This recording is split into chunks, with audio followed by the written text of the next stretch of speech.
Bonsoir à tous. Donc, ce soir, notre sixième partie sur Canaan, un territoire disputé. En fait, plus on s'approche du temps présent et plus en fait il y a de densité, c'est-à-dire les choses sont denses. Surtout que, on va encore un peu le voir ce soir et encore on va rester très très large, mais on se rend compte à un moment donné que tous les événements mondiaux interviennent dans la compréhension de ce qui se passe. Alors évidemment, c'est pour ça que ça rend les choses extrêmement complexes et de plus en plus complexes. Par exemple, nous verrons la prochaine fois, comment le conflit Ukraine-Russie, sans rentrer dans le détail, mais comment ce conflit va jouer un rôle extrêmement important dans ce qui se passe aujourd'hui. Et s'il n'y avait pas eu l'Ukraine-Russie, il n'y aurait pas eu ce qui se passe aujourd'hui.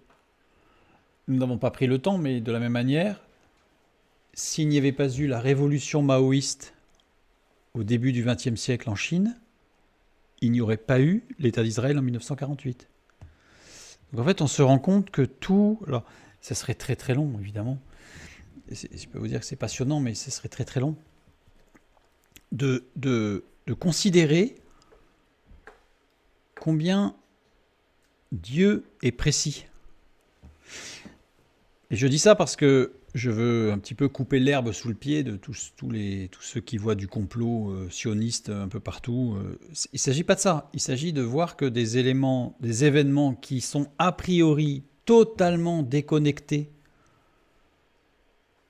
du problème, on va dire, entre guillemets, si on peut dire problème, enfin en tout cas de la situation d'Israël, et par ricochet du conflit israélo-palestinien. Il ne s'agit pas de conflit, de complot, je veux dire. On voit des choses qui peuvent paraître complètement déconnectées les unes des autres en se disant, voilà, c'est le hasard, c'est l'être humain qui est mauvais, enfin, voilà, ce sont les circonstances. Et en fait, quand on regarde bien, on se rend compte que tout est précis. Voilà. Et on va le voir encore un peu ce soir. Et on va le voir de plus en plus au fur et à mesure qu'on va avancer jusqu'à maintenant. Donc, je reprends l'introduction avec quelques petits points en plus qui permettent d'éclairer un petit peu ce qu'on a déjà vu, sachant que ça reste quand même l'idée principale. Je tiens à le dire parce que certains vont prendre des vidéos un petit peu dans le désordre et n'auront pas cette conclusion. Cette introduction est très importante. Aborder le conflit israélo-palestinien est compliqué. Je viens de le dire en introduction, c'est très compliqué même. C'est un sujet qui déclenche beaucoup de passion, avec des accusations qui fusent dans toutes les directions. Dès qu'on commence à parler du sujet, ça fuse. Il est difficile d'en parler de façon rationnelle, de rester factuel, de rester dans la raison. Il faut considérer la portée très limitée du conflit israélo-palestinien pour rester rationnel, justement. Évidemment, cela a une portée spirituelle, alors là, qui n'est pas limitée, qui est illimitée. Mais ça, nous le verrons plus tard.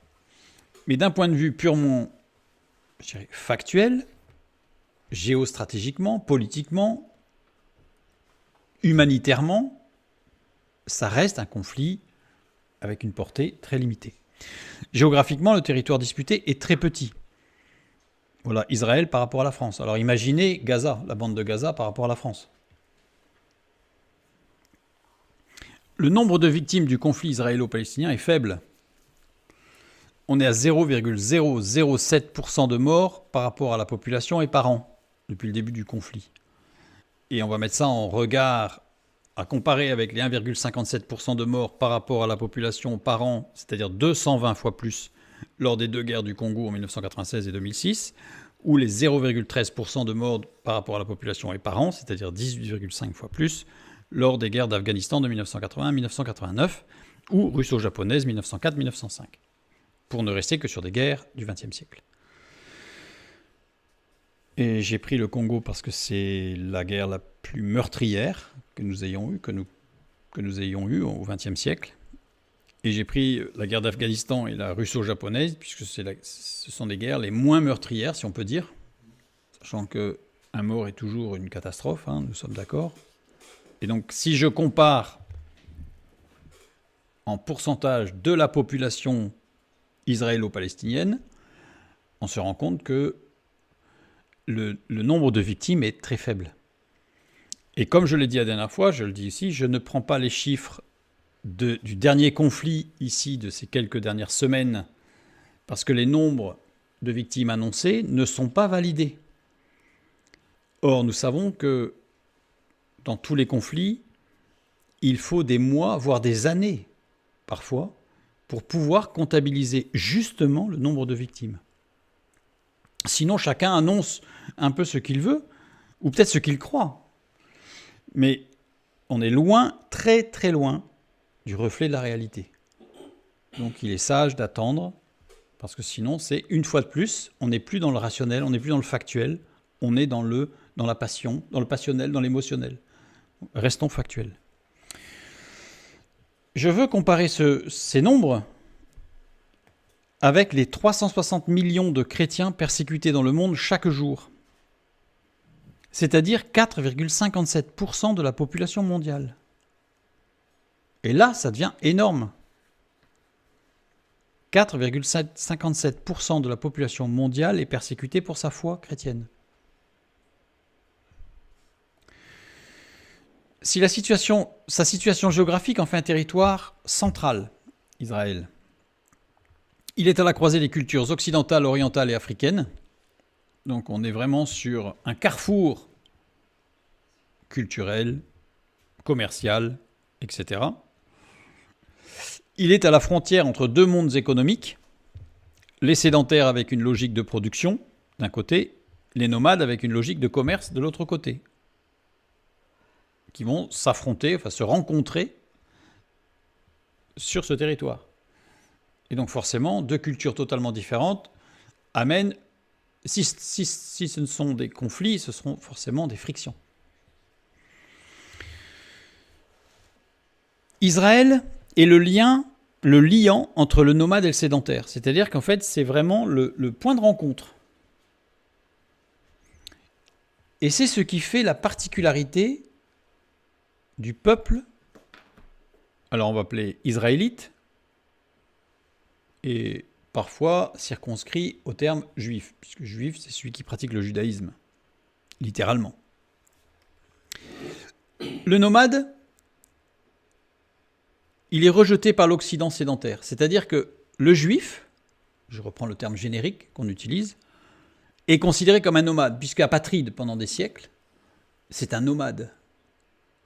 Donc forcément, pour les sédentaires, c'est quelqu'un de bizarre, c'est quelqu'un de curieux, c'est quelqu'un de dangereux, c'est quelqu'un qu'on ne maîtrise pas.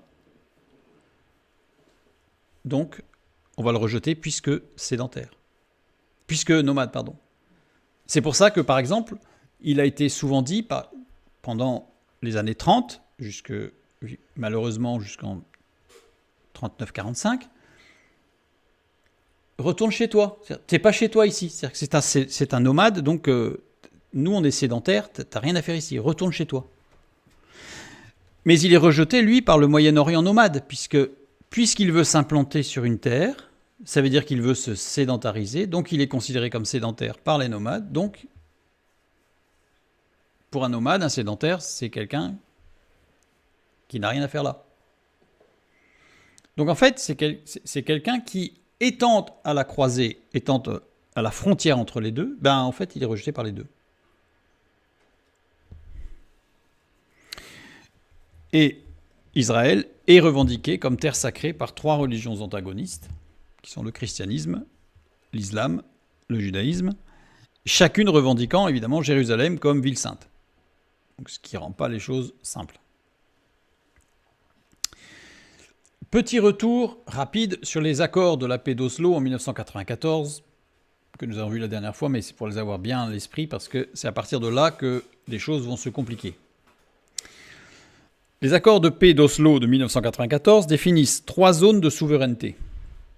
Donc, je reprends la carte.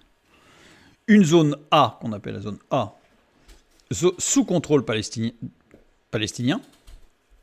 Donc c'était ce qui a été défini dans les accords de paix d'Oslo de 1994. Une zone B, une zone sous contrôle civil palestinien, mais Israël assure conjointement la sécurité intérieure. Et une zone C, sous contrôle israélien, englobant les colonies juives. C'est important, puisque ça veut dire que il a été mis dans cet accord de paix que les colonies juives, on en a déjà parlé, donc je ne vais pas en reparler, mais les colonies juives, c'est-à-dire des implantations dans des zones géographiques qui n'étaient pas du territoire israélien, sont dans l'accord de paix, sont reconnus comme étant, comme devant rester, voilà, c'est comme ça, sous contrôle israélien. Donc on a ce territoire, Israël, en gris sur la carte, plus les colonies, en vert clair ici, qui sont sous contrôle israélien. C'était l'accord de paix d'Oslo de 1994. À cette date, l'autorité palestinienne contrôle les grandes villes de la Cisjordanie. Voilà. Donc, c'est l'autorité palestinienne qui contrôle les grandes villes de la Cisjordanie. Et les 2/3 de la bande de Gaza.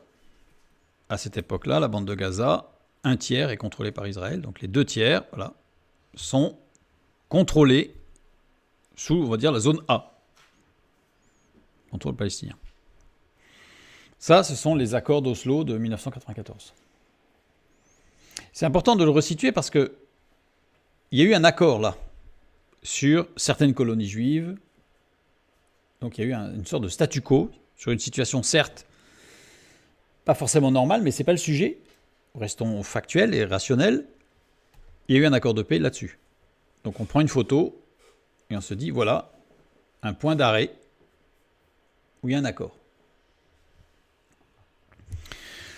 1996, Benjamin Netanyahou devient Premier ministre après avoir battu le sortant travailliste Shimon Peres, qui avait remplacé Yitzhak Rabin. Yitzhak Rabin qui a été tué. Le processus de paix initié par les accords d'Oslo est définitivement stoppé. C'est-à-dire qu'à partir du moment où c'est Benjamin Netanyahou qui est au pouvoir, le processus de paix engagé en 1994 est arrêté. Il n'est pas annulé, il est arrêté. Aucune négociation. Benjamin Netanyahou lève le gel des colonies dans les territoires de la bande de Gaza et de la Cisjordanie. C'est-à-dire qu'il y avait un statu quo en disant, bon, les colonies actuelles, on reste comme ça, mais on ne bouge plus, quoi. Et Benjamin Netanyahou considère que non. Donc il lève le gel des colonies. Donc il va pousser au maximum la colonisation. Contre toute règle, légale. La Cisjordanie. Benjamin Netanyahou reprend l'appellation du général gouverneur militaire israélien de cette zone prise, le général c'est Narkis, en 1967, qui changea le terme territoire occupé ou rive occidentale du Jourdain en Judée et Samarie ou Judée-Samarie, en référence au territoire des deux royaumes bibliques issus du schisme entre la Judée, dont la capitale est Jérusalem, et Israël, dont la capitale est Samarie. C'est-à-dire qu'en fait, il change le nom. Pourquoi ? Parce que Cisjordanie, alors en fait, Cisjordanie en plus c'est francophone, parce qu'en anglais on ne dit pas Cisjordanie.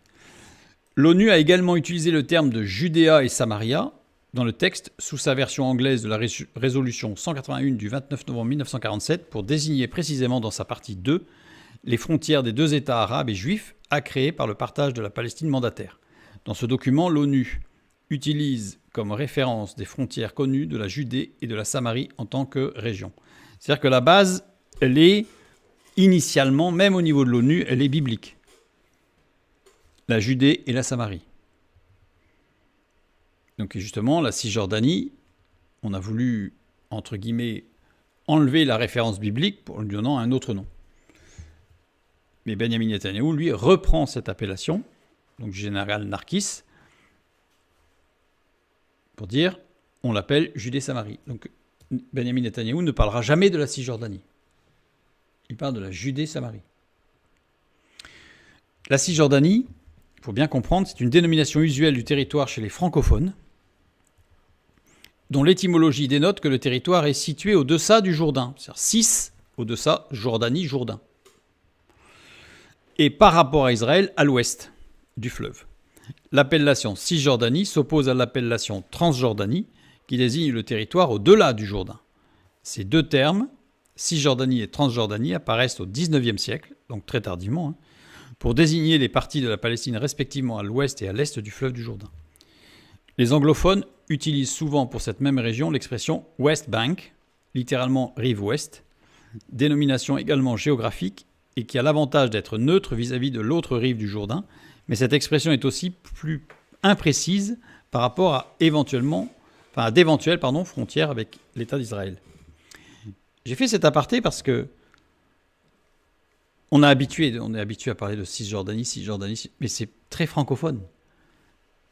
Et pour montrer qu'en fait, il y a déjà, rien que dans les termes utilisés, parfois il y a des positionnements, je dirais, politiques, en réalité. La preuve, Benjamin Netanyahou parle de Judée-Samarie, alors on peut le comprendre. Les Anglais, West Bank, et les Français, Cisjordanie. Donc Cisjordanie, déjà, il y a un lien, la Jordanie, le Jourdain, enfin, donc il y a déjà un positionnement, il faut juste l'avoir à l'esprit, pour faire attention, parce que le mot que l'on emploie est porteur d'une connotation forte. Et ça, c'est vrai pour tout. C'est-à-dire qu'il faut faire attention de la manière des mots qu'on emploie, parce qu'il y a des connotations fortes. Donc, il lève le gel des colonies dans les territoires de la bande de Gaza et de la Cisjordanie. La création de colonies est facilitée par l'immigration d'1 million de juifs russes.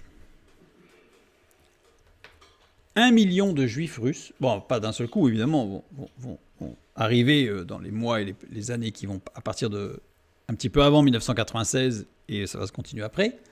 Pourquoi ? Parce que c'est une période où, justement, comme je l'ai dit en introduction, en Russie, il va se passer beaucoup de choses qui font qu'il y a une certaine ouverture pour que les juifs qui sont des nomades parmi les sédentaires, donc mal reçus, eh bien, vont prendre la valise, pour la plupart partir d'abord aux États-Unis, mais même aux États-Unis, ce sont des nomades dans un monde sédentaire, donc ça va pas, et donc beaucoup vont revenir en Israël. Et donc Benjamin Netanyahou va utiliser cette masse de population pour quelque part justifier la nécessité d'augmenter son territoire, ce qui n'était pas nécessaire, mais il va l'utiliser avec des prix extrêmement attractifs pour les gens qui s'installent en Cisjordanie dans des nouveaux kibboutz, de nouvelles colonies. Des prix extrêmement intéressants, voire on les paye pour s'installer.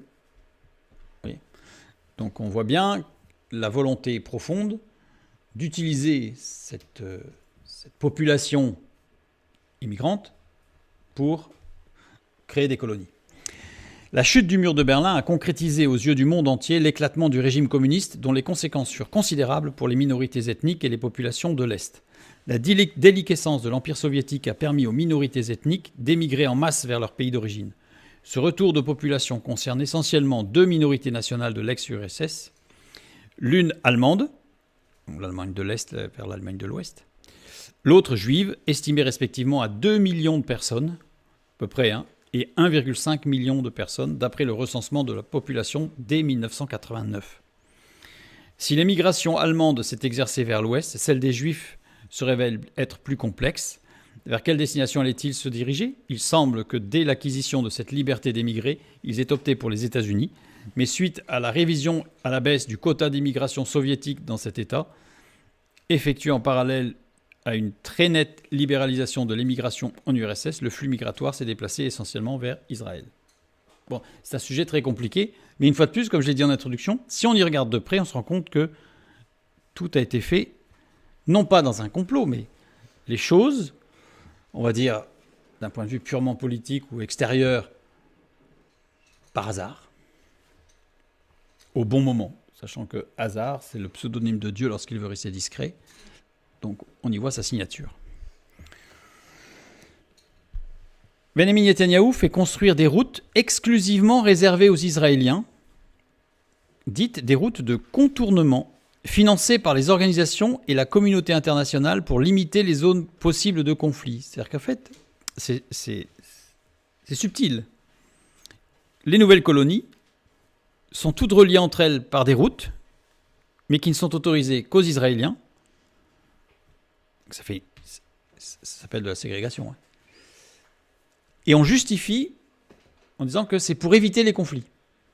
Alors, c'est peut-être vrai, ça évite les conflits.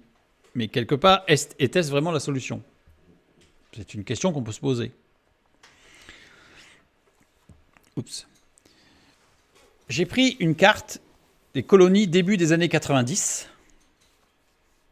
Donc elle serait évidemment à commenter, mais on ne va pas le faire, parce qu'il y a beaucoup de choses à voir. Mais ça, c'est début des années 90. Ça, c'est fin des années 90, c'est-à-dire après l'intervention de Benjamin Netanyahou. Vous voyez la différence?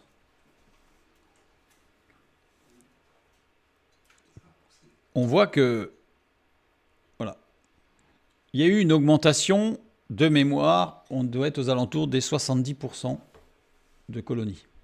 C'est énorme en fait. L'objectif politique de la colonisation, rendre impossible la création d'un État indépendant en Cisjordanie et sur la bande de Gaza. L'objectif, c'était s'il y avait des colonies partout juives, ça rendait impossible l'établissement d'un État palestinien avec autant de villes ou de villages juifs, gérés par des lois juives ou israéliennes en tout cas. Donc, ça rendait les choses impossibles. Et l'objectif de Netanyahou, c'était ça. C'était de rendre impossible la création d'un État palestinien, puisque un véritable gruyère où il n'aurait pu gérer que les routes et les talus, quoi. C'est-à-dire que pour aller d'un village à un autre. 2000. Quelques mois après le retour des travaillistes au pouvoir, puisque donc Netanyahou va perdre les élections en Israël avec Ehud Barak, les autorités israéliennes reprennent les pourparlers de paix avec l'OLP. Mais oui, justement, les tensions sont devenues tellement grandes que l'électorat s'est dit non mais c'est pas possible. Donc l'électorat israélien s'est dit c'est pas possible, il faut revenir chez les travaillistes qui sont pro-négociation, parce que là on va à un problème sans solution. Donc, et là, dès qu'il arrive au pouvoir, Ehud Barak, on entame à nouveau les discussions avec l'OLP. Échec des négociations à Camp David à l'été 2000, en juillet 2000. Un échec des négociations.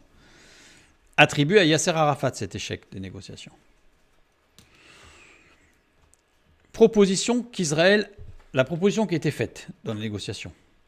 Proposition qu'Israël annexe 9 à 10% de la Cisjordanie en échange de la même superficie dans le Negev israélien et maintienne temporairement une zone intermédiaire sous contrôle de Tsahal, ainsi qu'une bande sur 15% de la longueur du fleuve du Jourdain.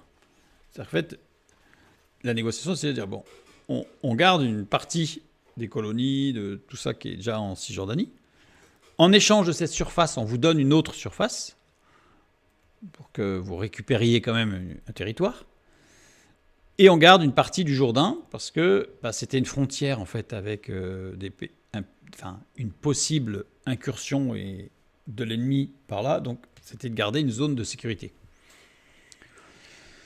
La Cisjordanie aurait ainsi eu une continuité territoriale, mais certaines routes existantes entre les blocs de population palestinienne auraient dû être bloquées à cause des annexions proposées. Donc, on voit bien que c'était compliqué, parce que ça veut dire que c'était aussi quelque part l'objectif, c'était quelque part diviser pour mieux régner, mais ce n'est pas de mettre les gens les uns contre les autres. Là, c'est diviser les différents secteurs pour pas qu'il y ait de gros secteurs qui pourraient être un point de départ d'une agression en masse. C'était l'objectif. Donc on voit que tout ça, c'est stratégique. Hein.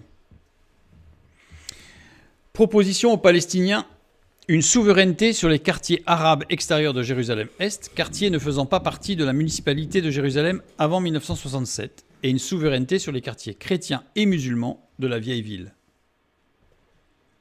Par contre, Israël n'offrait qu'une autonomie sur les quartiers intérieurs de la ville, tout en gardant la souveraineté sur les quartiers juifs de Jérusalem-Est. Sur l'esplanade des mosquées, mont du Temple, Clinton proposa plusieurs formules qui allaient de la garde des mosquées à la souveraineté palestinienne sur la surface, Israël gardant la souveraineté sur le sous-sol. Et c'est compliqué. Alors, il y a des raisons. Il y a des raisons. Pourquoi le sous-sol? Parce que le sous-sol, en fait, des sous-bassements, on y retrouve encore. Il y a des tunnels comme le tunnel d'Ézéchias, etc., qui sont spécifiquement juifs, historiques, qui sont interdits depuis des années maintenant, parce que c'est considéré comme étant sur un lieu saint de l'islam. Et donc, surtout, il ne faut pas aller, même de façon archéologique, aller visiter ces lieux.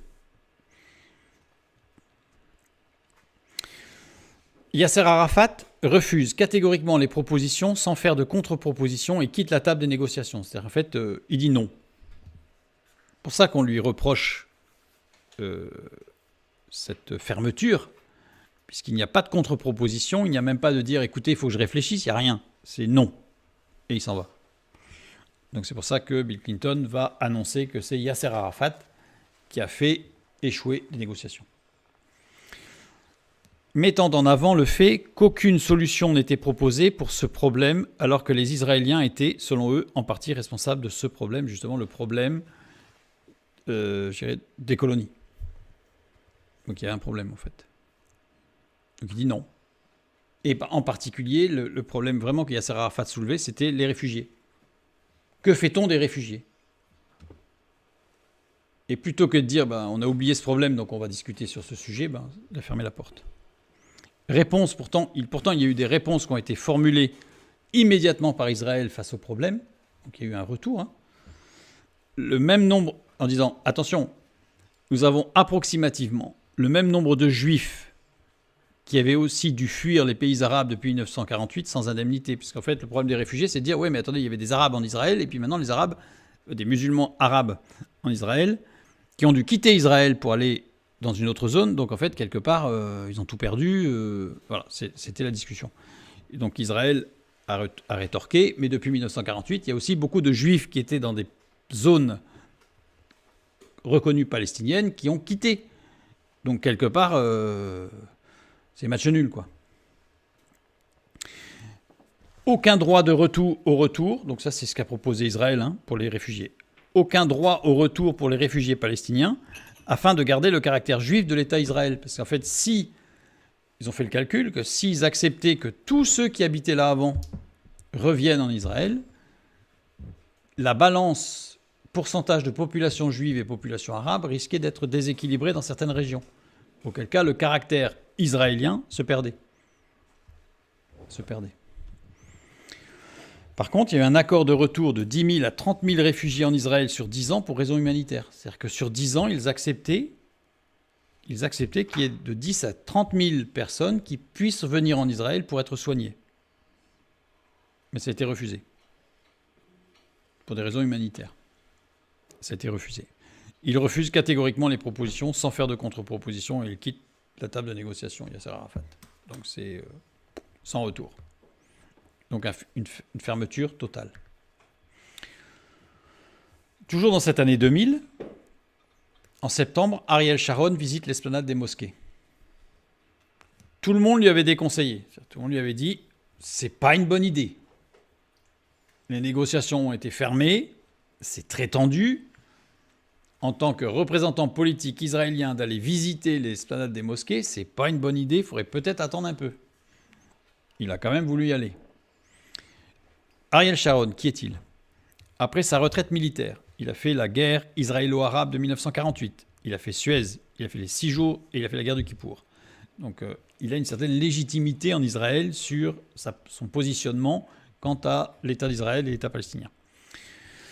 Il entame une carrière politique au début des années 70 en cofondant le Likoud, puis exerce plusieurs fonctions ministérielles de 1977 à 1992, de 1996 à 1997, c'est-à-dire sous Benjamin Netanyahou.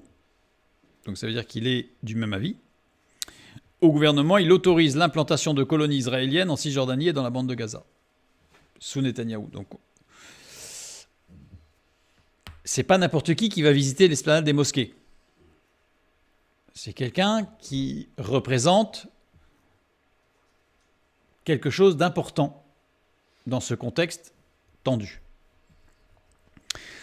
Déclenchement de la seconde intifada. Voilà, c'était presque inévitable. Le Hamas reprend les attentats à grande échelle. Jusqu'à présent, le Hamas c'était un peu faisait parler de lui, mais très localement. C'était pas à la grande échelle. Là, il reprend les attaques à grande échelle. Le Hamas, n'ayant jamais accepté les accords d'Oslo, perpétrait des attentats locaux en Israël régulièrement. Mais ça restait très local. Tandis que là, ça va devenir à grande échelle, donc y compris des attentats à l'étranger. La seconde intifada, soulèvement militarisé, conduite à la fois par des activistes opposés aux accords d'Oslo, membres du Hamas et du djihad islamique, mais aussi de membres du FPLP et du FDLP, dont on a déjà parlé les fois précédentes, ou même du Fatah, qui recourt volontiers à l'attentat suicide et semble jouir d'une certaine autonomie vis-à-vis de leur hiérarchie. C'est-à-dire que c'est des groupes qui peu à peu se détachent des représentants qui pouvaient servir d'intermédiaires dans les négociations. C'est-à-dire qu'en fait, c'est des groupes qui deviennent indépendants et qui font un peu ce qu'ils veulent, quand ils veulent, où ils veulent. C'est difficile à gérer. Le lynchage de 2 réservistes israéliens à Ramallah traumatise les Israéliens. Pour ceux qui s'en rappellent, 2 réservistes qui ont été lynchés par la foule jusqu'à être dépecés par la foule où on montrait les organes, chacun qui pouvait... Enfin, ça a été abominable. Et comme il y avait des journalistes à ce moment-là, en fait, ça a été filmé et retransmis. Ça a été, et ça a fait l'équivalent d'une bombe dans la population israélienne, puisque c'était une agression qui rappelle évidemment certaines choses récentes, extrêmement violentes, de 2 jeunes réservistes, en fait, qui ont été massacrés.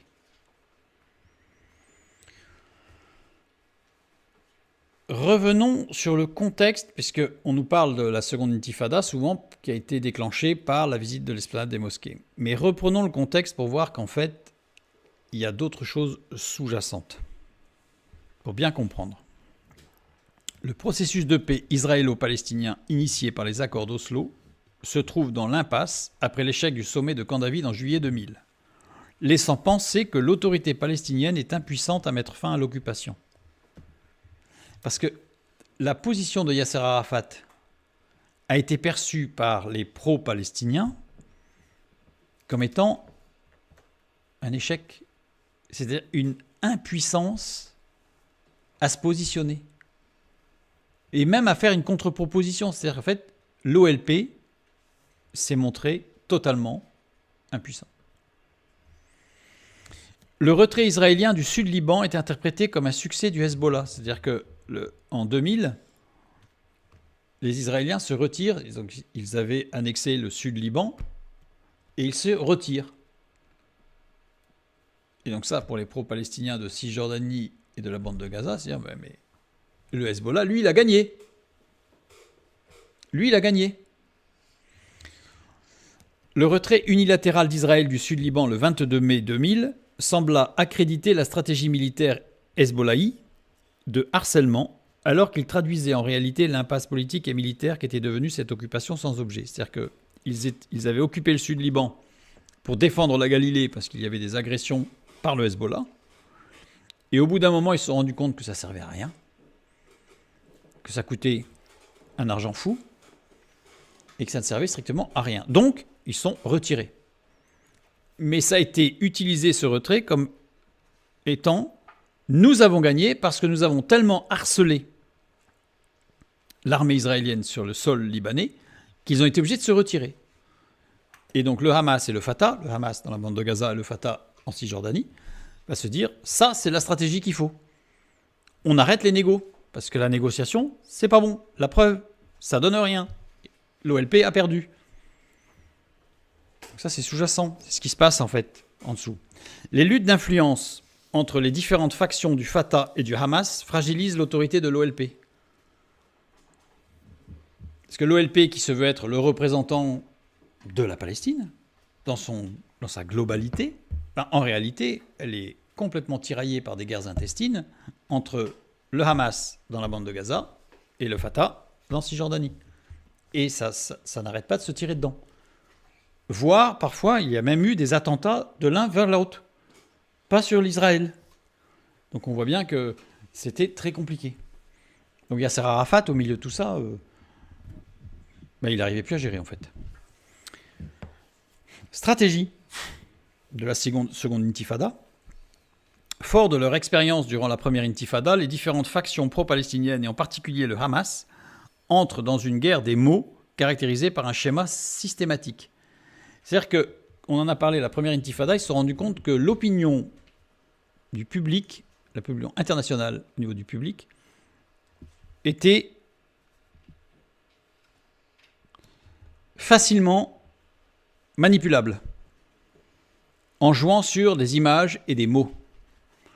Et à partir de là, la seconde intifada va être, évidemment, il va y avoir des actions guerrières, violentes, mais la vraie guerre va se situer au niveau, ils appellent ça d'ailleurs, vous pouvez taper sur Internet pour regarder, la guerre des mots. Et l'objectif va être de mettre en avant des aspects misérabilistes, victimaires, systématiques, avec un schéma qui va naître dans le début des années 2000 et qu'on va retrouver systématiquement. Pour faire simple, j'ai mis ici une caricature dénonçant la propagande du Hamas, pour montrer, en fait, c'est une caricature, mais pour montrer le systématisme. Je donne la traduction. Nos quartiers généraux ont été détruits, et les quartiers généraux en général sont en ville, donc il y a des quartiers de ville d'habitation qui sont détruits. Premier message, qui va être suivi par des milliers de civils innocents sont blessés ou morts, systématiquement, même si ce n'est pas le cas. Attention, ça ne veut pas dire que ce n'est jamais le cas, mais même si ce n'est pas le cas. Nous manquons d'eau et de nourriture. Et nous avons gagné. Ça, c'est la guerre des mots. Systématiquement, toutes les communications du Hamas, en particulier, mais aussi du Fatah, mais surtout du Hamas, va se situer là. Et sur ce point-là, Israël est très mauvais. Je vais donner un exemple pour montrer aujourd'hui que c'est encore vrai. Le 7 octobre, je reste rationnel, il y a eu une agression du Hamas en Israël. Il y a eu un hashtag. Israël under attack. Israël attaqué, en anglais. Donc évidemment, il y a eu des centaines de milliers, très rapidement, voire des millions d'utilisation du hashtag. Israël under attack. 5 jours après le 7 octobre. Nous sommes donc le 12 octobre. Rien n'avait été dit en Israël qu'il y allait avoir une attaque, une répression, quoi que ce soit. Il n'y avait rien. Mais il y avait un hashtag Gaza under attack qui faisait le même nombre de vues, de touch, comme on dit, que Israël under attack. Alors que Gaza n'avait pas été attaqué. Résultat de cette communication très forte de guerre des mots, eh bien, pour beaucoup de Palestiniens, Gaza avait été attaqué. Alors, vous voyez, c'est juste pour montrer la puissance de la guerre des mots. Et l'outil informatique, Internet, est très utilisé et ils sont très forts sur ce sujet. Et Israël n'est toujours pas très fort. Il s'est amélioré, mais ce n'est pas encore ça. Donc ça, c'est la seconde intifada.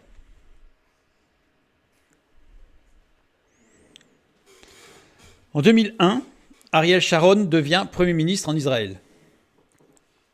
Donc il gagne les élections. Hostile aux négociations, lui, il entreprend de vastes vagues de répression du terrorisme.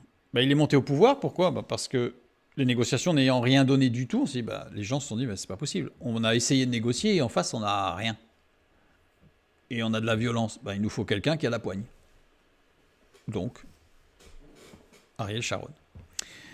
Les attentats du 11 septembre 2001 aux États-Unis aggravent la situation, et j'aurais prédire aggravent très sérieusement la situation. Une fois de plus, il va y avoir là un élément important du conflit israélo-palestinien. Faisons un petit détour. Les attentats du 11 septembre 2001 sont une onde de choc dans le Moyen-Orient. Et en particulier dans le conflit israélo-palestinien. Évidemment, dans le Moyen-Orient, on le comprend, avec ce qui s'est passé, mais nous, on va se concentrer sur le conflit israélo-palestinien. Situation avant les attentats. La répression israélienne fragmente les territoires autonomes palestiniens en enclaves séparées, érodant la souveraineté de l'autorité palestinienne au profit des notabilités locales. C'est-à-dire qu'il y a une répression très forte à la seconde intifada, et l'objectif, ça va être de scinder, d'éviter qu'il y ait un gros territoire sur lequel il va y avoir, ça va être difficile de faire face. Ils vont scinder tout ça en petits morceaux, le morceler. Alors la représaille israélienne, destruction de l'infrastructure administrative, économique et politique, et entrave à la liberté de déplacement par barrage et blocus. Je ne parle pas de 2023 là. Je parle de 2001. Pour montrer qu'en fait la stratégie est la même. Est la même. C'est juste bis repetita. Notabilité locale, eh bien le Hamas dans la bande de Gaza, le Hezbollah au sud Liban et le Fatah en Cisjordanie. C'est-à-dire que Israël érode la souveraineté de l'autorité palestinienne, plutôt que d'avoir une puissance de feu qui réunirait le Hamas, le Hezbollah et le Fatah, ce qui serait difficile à gérer. Eh bien en fait, il scinde, divisé pour mieux régner.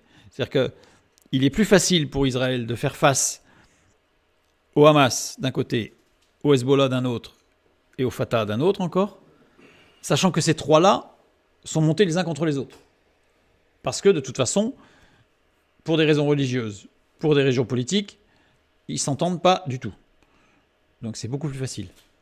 Donc c'est l'objectif de la répression israélienne. La direction palestinienne doit aussi faire face aux pressions des États-Unis. Avant le 11 septembre.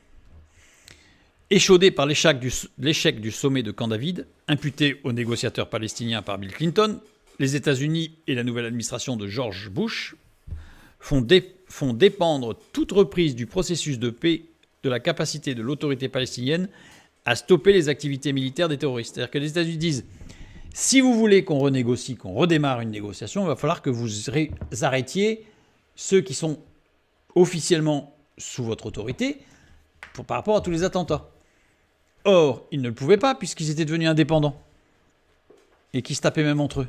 Ils se tapaient dessus entre eux. Donc en fait, on était dans une impasse. On était dans une impasse totale. Ce préalable que l'autorité palestinienne est incapable de respecter a pour conséquence l'échec des missions américaines de médiation qu'on va trouver en 2001 et 2002. Donc il y a la mission Mitchell, le plan Tenet et la mission Zini, pour ceux qui veulent, pourront aller voir. Mais à chaque fois, ça aboutit à néant, puisque l'OLP ne peut pas gérer les autorités du Hamas, du Hezbollah et du Fatah. C'est fini. La dégradation de la situation politique et économique en Cisjordanie et dans la bande de Gaza n'empêche toutefois pas la population de soutenir massivement le soulèvement, même si une majorité appuie, en fin de compte, le principe d'un cessez-le-feu et la reprise des pourparlers de paix avec les Israéliens. C'est-à-dire que ça devient la confusion en Cisjordanie. Et comme il y a la guerre des mots de victimisation, beaucoup de gens, de personnes, qui ne sont pas militaires, personnes, abreuvées d'une information qui n'est pas le reflet de la réalité, forcément se retrouvent dans une position où pour eux, il n'y a que se défendre et la guerre, puisque nous sommes agressés. Donc on est vraiment dans une situation inextricable. Et après, maintenant, situation après les attentats. Donc on voit qu'avant les attentats, c'est très compliqué. Puis interviennent les attentats. À l'unisson des réactions de la communauté internationale, la direction palestinienne dénonce les attentats en assurant les États-Unis de son soutien dans la lutte contre le terrorisme. Vu qu'il y a une pression des États-Unis, faut que l'OLP réussisse à, entre guillemets, à refaire copain-copain avec les États-Unis. Et là, c'est l'occasion.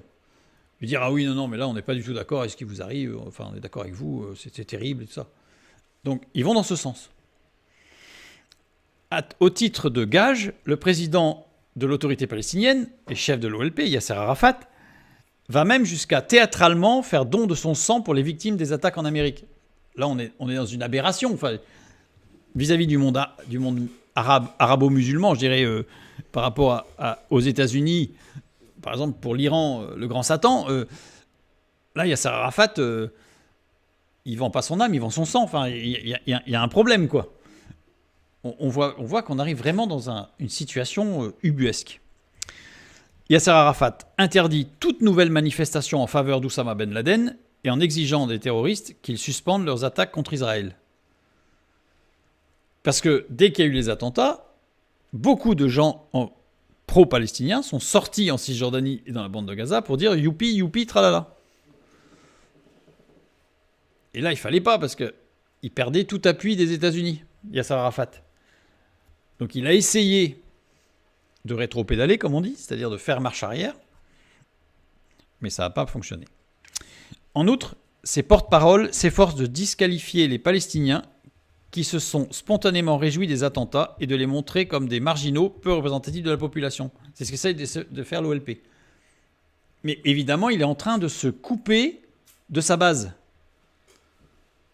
C'est-à-dire qu'en fait, il va perdre toute autorité. Dès le lendemain des attentats, Israël s'efforce d'arrimer sa répression à l'intifada, à la croisade, entre guillemets, qu'entreprennent les États-Unis contre le terrorisme dans l'ensemble du Moyen-Orient. Ils disent, nous aussi, nous aussi, il nous arrive la même chose. La partie n'était pas jouée d'avance. Les priorités à court et moyen terme des États-Unis et d'Israël n'étant pas identiques. Oui, là, en l'occurrence, après le 11 septembre, les États-Unis, c'était pas trop la paix en Israël, leur sujet. Leur sujet, c'était de redorer le blason, parce qu'ils se sont pris quand même, au niveau international, un coup terrible sur leur territoire. Donc il fallait reprendre un petit peu l'autorité des États-Unis dans le monde. Alors que le gouvernement d'Ariel Sharon pense tenir l'occasion d'en finir avec le soulèvement palestinien et Arafat, l'administration américaine se focalise initialement sur la destruction des auteurs des attentats, Al-Qaïda n'étant pas ni le Hamas, ni le Hezbollah, ni le Fatah, donc ça n'arrange pas Israël, et l'Afghanistan des talibans, en gardant l'Irak de Saddam Hussein en ligne de mire. Oui, puisqu'on se rappelle quand même de ce qui s'est passé la première guerre du Golfe, et donc les États-Unis l'ont un peu mauvaise et vont sauter sur l'occasion pour essayer de renverser Saddam Hussein. Il était donc nécessaire de ménager les Palestiniens, condition sine qua non du soutien des pays arabes à la croisade antiterroriste. C'est-à-dire que les États-Unis, certes, visaient tout particulièrement les talibans, l'Irak et Al-Qaïda, mais il ne fallait pas qu'ils se mettent à dos le monde arabo-musulman. Donc il fallait qu'ils soient quand même un peu pro-palestiniens. Alors que jusqu'à présent, ils étaient très pro-israéliens. Donc on voit que ça change les choses, cet attentat-là. Il s'agissait aussi de soustraire aux entités terroristes l'instrument de mobilisation constitué par l'appel à la libération de la Palestine. Oui, parce que les pro-palestiniens ont utilisé ces attentats pour dire quelque part, c'est nous. Quelque part, c'est nous. Quelque part. Mais comme Israël a dit, quelque part, c'est nous aussi. Puisqu'Israël a essayé, auprès de l'administration américaine, de dire eh bien, vous avez Oussama Ben Laden en ligne de mire, nous, c'est Yasser Arafat. Il a essayé d'associer, en fait, pour utiliser cette dynamique américaine. Au même titre que les pro-palestiniens, Hamas, Fatah et Hezbollah, ont utilisé la dynamique d'Al-Qaïda pour essayer d'utiliser cette aspiration pour dire nous aussi. Donc, les attentats du 11 septembre aggravent la situation. Ça devient de plus en plus tendu. L'administration américaine se refuse, dans un premier temps, à suivre les desseins anti-palestiniens d'Israël. Oui, parce qu'il ne fallait pas se mettre à dos le monde arabo-musulman de ce point de vue-là. Comme le président Bush le confie au roi Abdallah de Jordanie, une semaine après les attentats, les États-Unis restent fidèles au principe du retrait israélien du ou des territoires occupés et d'un règlement juste du problème des réfugiés tel que consacré par les résolutions 242 et 338 du Conseil de sécurité. Et là, il y a un retournement de veste. Israël est en train de perdre son appui suite aux attentats du 11 septembre. C'est curieux parce qu'on aurait pu s'attendre à l'inverse. Vous voyez ?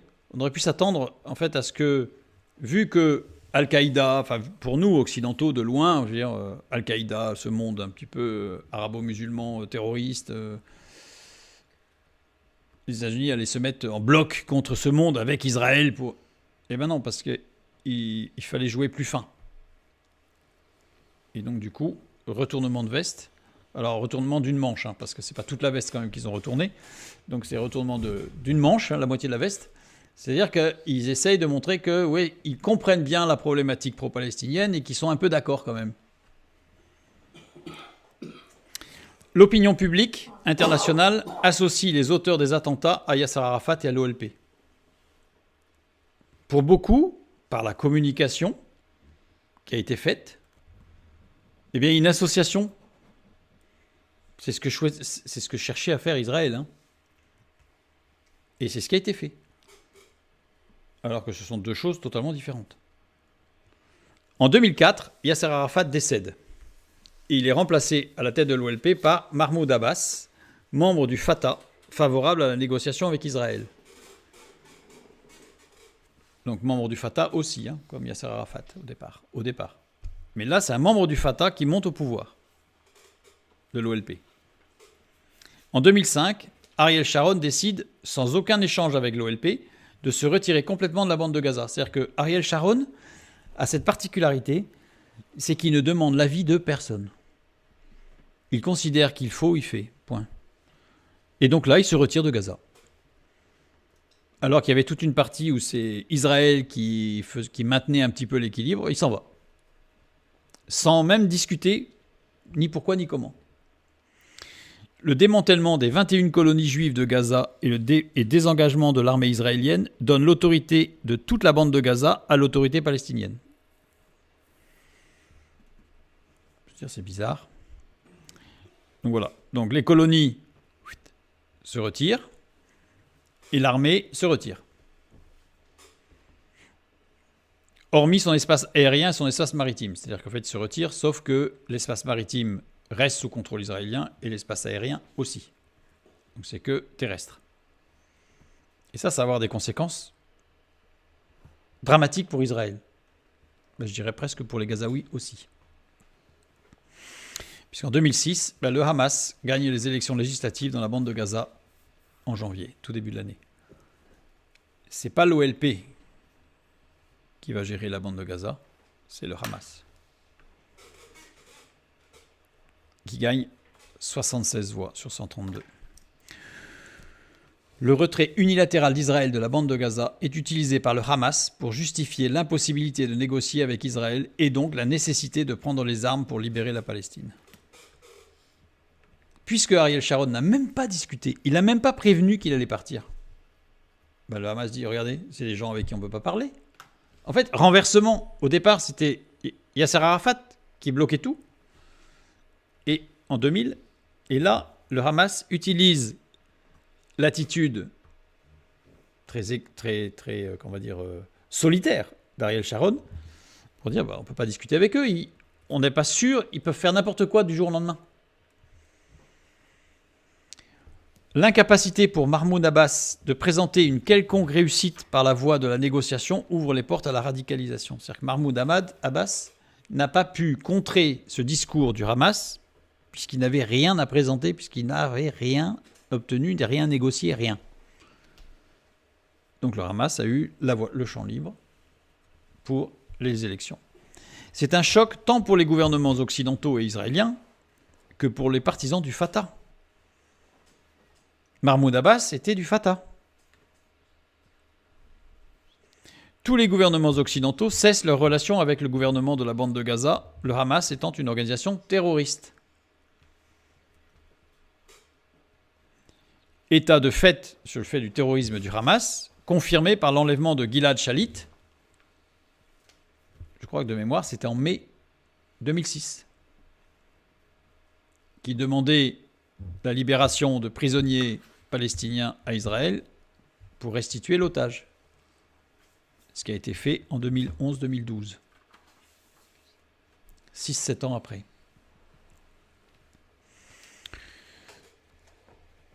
Attitude, ce blocage-là, des relations avec le gouvernement de la bande de Gaza, attitude qui va alimenter le ressentiment de la population gazaoui envers l'Occident. Vous voyez, on pourrait se dire que c'est quasiment erreur sur erreur, en fait, au niveau communication, puisque on va entendre ce message. Vous avez fait la guerre en Irak au nom de la démocratie, mais quand nous empruntons la voie de la démocratie, vous ne reconnaissez pas notre vote. Puisqu'ils ont voté. Le Hamas a été élu. Et tous les gouvernements disent « Stop ! On ne parle plus avec vous parce que oui, mais les Gazaouis répondent, et en particulier le Hamas, mais c'est la démocratie. Ce sont les élections. »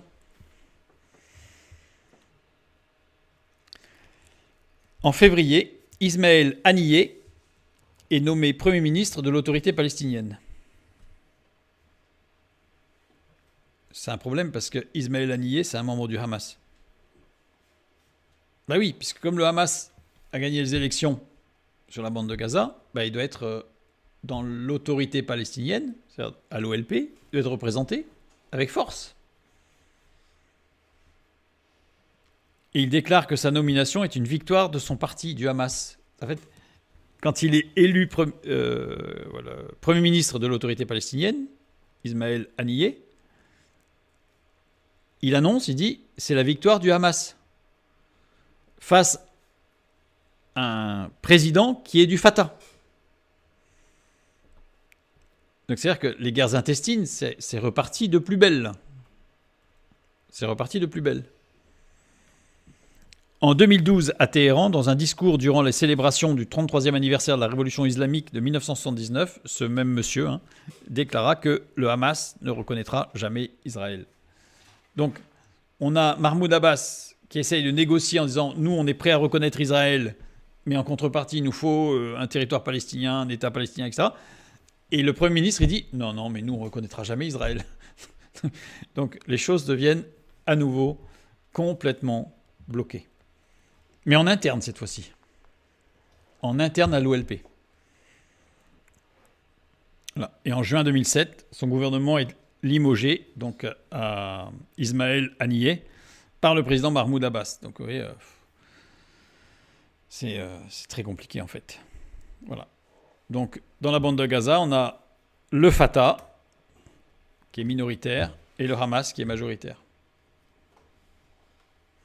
Commence alors de fortes tensions internes au mouvement palestinien. Oui, forcément, ça devient très très compliqué. En juin 2007, donc le gouvernement est limogé par le Mahmoud Abbas, qui décrète l'état d'urgence après plusieurs mois de violents affrontements entre les membres du Hamas et ceux du Fatah. C'est-à-dire qu'en fait, on a de l'ultra-violence entre le Hamas et le Fatah. Il n'y a même pas question d'Israël, là.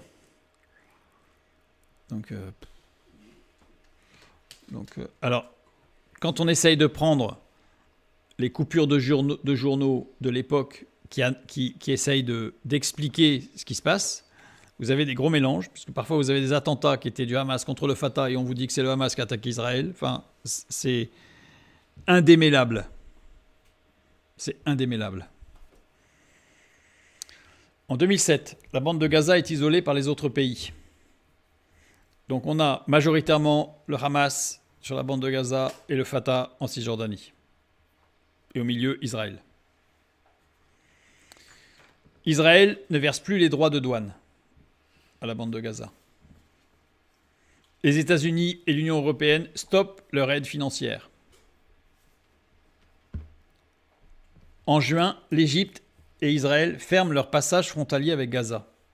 C'est important, parce que souvent, dans certaines informations, on nous dit qu'Israël a fermé. Mais en 2007, c'est l'Égypte et Israël qui conjointement ont fermé leurs frontières avec la bande de Gaza. Donc si, bloqué. Toute la bande de Gaza était fermé. Le passage de Rafah est fermé par l'Égypte. Il sera réouvert en 2011 puis refermé en 2013 suite à un coup d'État de l'armée égyptienne. Rafah est fermé. Rafah dont on entend encore parler aujourd'hui. Rafah, c'est un accès égyptien. S'il est fermé, c'est parce que l'Égypte l'a fermé. Ça n'a rien à voir avec Israël. Israël n'a aucun droit de regard sur Rafah.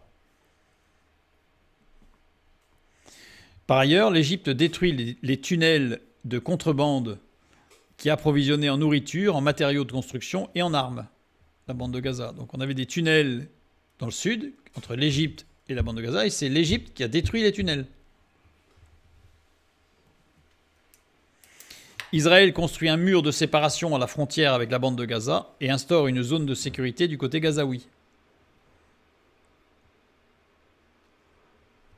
Voilà, c'est un mur en fait.